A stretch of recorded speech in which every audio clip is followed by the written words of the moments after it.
Certains ont décidé de ne pas fournir l'électricité à nos pays. Ce n'est pas gratuit, nous payons. Et ça contribue à leur économie.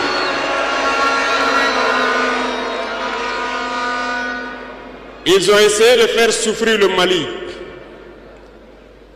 Et bien sûr, en faisant fi de tous les textes et de ne plus donner l'électricité au Mali, espérant que la population se révolte. Ça ne marche pas. Lorsque ça a duré, certains étaient obligés de faire payer leur propre peuple en augmentant le coût de l'électricité. Ça va encore augmenter. Et oui, comme l'a souligné le capitaine Ibrahim Traoré, il semble que les augmentations de la facture d'électricité ne soient pas prêtes de s'arrêter. Depuis un certain temps, de nombreux Ivoiriens se plaignent de cette hausse des tarifs.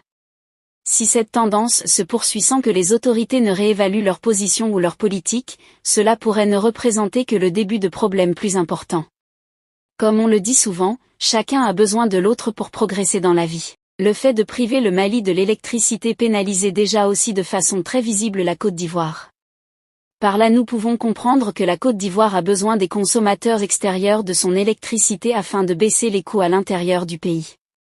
Qu'en pensez-vous des récentes déclarations du président Ibrahim Traoré? Votre avis nous intéresse dans les commentaires. À très bientôt. Et ce que je vous disais il n'y a pas longtemps, vous ne pouvez pas espérer retrouver votre objet perdu en faisant appel à celui qui vous l'a volé de venir vous aider à le chercher.